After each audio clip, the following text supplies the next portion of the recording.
Alright, welcome to 321, a video where I do 3 path showcases, 2 boss showcases, and I have one final conclusion on the champion in question. Now today's champion is Omega Red, a character whose current status in the battle realm is so up in the air to the point where I had to make this video ASAP because that discussion, it needs to be a thing, right? So yeah, this champion is Sig 40 in this video, so this is just the starting point of this champion. And as you can see, he is still doing really well in this Caltrops fight. Of course, Caltrops is really strong for Omega Red because it fuels his death field, and that death field just does insane amounts of DOT damage. And this matchup is essentially over already, which is just insane, but that is Omega Red whenever there are bleeds involved. He is just insanely strong there. But now we have this fight where there is nothing to fuel his death field, right? This is just an auto block matchup. So why am I showcasing this in this video? Well, Omega Red just doesn't really care about auto block, right? Since they can auto block all they want, he doesn't have to hit them, he just has to be around them, so the auto block just doesn't matter. Additionally, he is pretty much just a heavy attack champion, so you only use heavy attacks with this guy, and those are always unblockable, so it's just really hard to stop this champion, and auto block definitely isn't gonna do the job. So yeah, here we go for a heavy attack in just a second. I let the spores fall off on accident, but it's so easy to get them back with the death field up. So yeah, this matchup just feels like it's over already yet again. And yeah, there we go. Some really nice crits there, by the way. His crits are kind of underrated, I feel like, since they aren't the majority of his damage output, but they definitely contribute in the fight. And yeah, fight's done. Pretty straightforward. Just really strong when it comes to just having that DOT to bypass essentially everything. His DOT is so overpowered, man. It just bypasses, like I said, literally everything, I feel like. But of course, Omega Red, this is where he is known to be the most powerful. It's in these matchups where the opponent has a purify mechanic, or they have a mechanic where they deal thorns damage, since he bypasses both of those things. So yeah, this Korg right here, of course he has purify whenever the rock shield is active. He also has the ability to do thorns damage, and Omega Red just doesn't care about either one of those things. So he is by far the best Korg counter in questing, at least, because yeah, he just counters everything about this champion. He is an absolute joke with Omega Red. So there, I dropped the heavy attack, I get the spores back up into the SP2, and yeah, it had power shield, so that fight went by pretty quickly, and the DOT did a good job of still giving us a source of DPS while our basic attacks were doing 0 damage. Now for the bosses, I picked this Havoc fight here because Havoc is a champion that has a plethora of ways of negating your damage.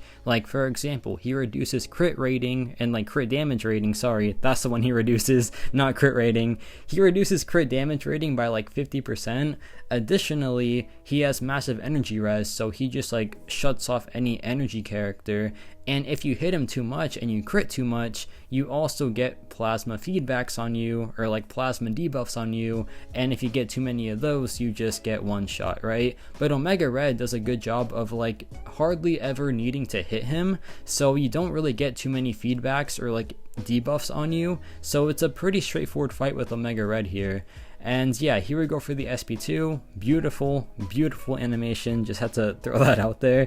And yeah, here he goes for the SP2, and he is just starting to melt with the DOT. And this fight is just a joke for Omega Red, even though it's a pretty high health Havoc, and usually high health Havocs go south pretty quickly, right? But Omega Red is doing very good in this fight. And also, people say that Omega Red really struggles against these type of health pools, but since he is now a 7-star champion, his ceiling is just insanely high now. It is absurd just what health pools this champion can handle. And this is a Sig 40 Omega Red, by the way. This is hardly the beginning of Omega Red's maximum potential, so this can be even crazier and an even faster fight. So yeah, 135 right there, really good fight time. And now we have the finale. This fight is an endurance test, obviously, because this Toad is, in my opinion, one of the hardest EOP bosses ever, just because his AI is so unbelievable. It is so annoying. It is so frustrating, and I applaud any champion that can take down this fight because it is really, really annoying. So yeah, this Toad fight, definitely the biggest test for Omega Red right here. Low batteries, so like the pressure's on for sure. Here I go for a heavy attack again, and now the game plan is to just control the spores as much as we can while not trying to rage quit this fight, because Toad is just the worst champion ever when it comes to like EOP fights. But there we drop the heavy attack, and yeah, we're back in control, get the intercept for the prowess invalidation, then we drop the heavy attack again into the SP2, and things are looking pretty good for us right here. Here I go for the heavy attack just to get the degen back up, and now he should drop the SP2 hopefully, and of course he doesn't, right? Like, of course he just waits for the best time to screw me over. That's the Toad cycle right there, man. But here we go for a little special bait here, which works surprisingly. But yeah, now we're back to having control, so the game plan is to just slow play this as much as possible, so the fight time isn't going to be pretty, right? But it's still going to be a really well controlled fight. And Omega Red, he is a control champion, I feel like, since the hit count is never that high, and like once you have your spores going, you are just in control of the fight all the time essentially, because you choose when to do the heavy attack, you choose when to like actually give them power. You can just like hold on to your spores for the entire fight and they can't do anything about it. Like, he is so good at just having control of the matchup, and even in this like 1 million health fight, we are still managing the spores very, very well. So yeah, even in long fights, this guy is still just a really good control character. And yeah, there we go for the heavy attack again. Like I said, just slow playing it now, trying to avoid the special attacks as much as we can. And now he's down to like 20 something percent. The pace has obviously slowed down big time, but this is what we want. We want to keep it as slow as possible. So here he should be dropping the SP2 very soon, but there we get the heavy attack in actually, which is perfect. And now he drops it, I'm pretty sure. Yeah, there we go. Go for the dex, the like, you know, slight dex, I guess.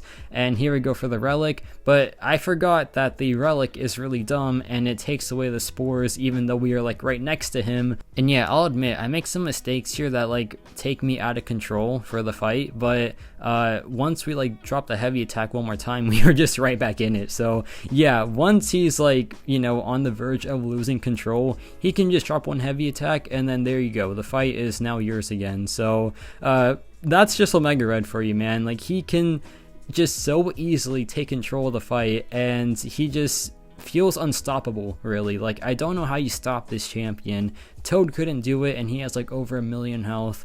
But yeah, my conclusion, this man is still the king of the recoil tree. Like, throughout the showcase, we had recoil masteries on, and he was just really, really powerful with them. His DOT damage, even at low sig, is just really, really strong, and it's just so hard to bypass. I feel like that last line right there, just it being so hard to bypass, is what makes this champion so valuable.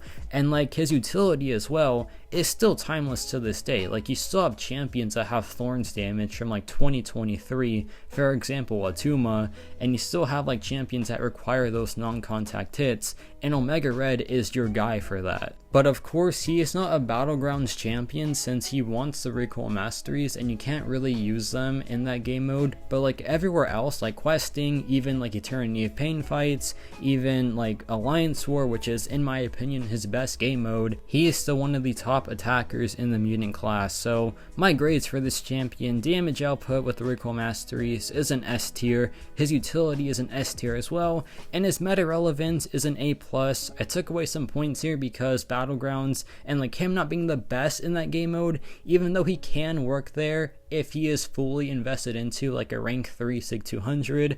But yeah, that's gonna do it for this little showcase. Let me know your thoughts on Omega Red and this series, and yeah, that's about it for me.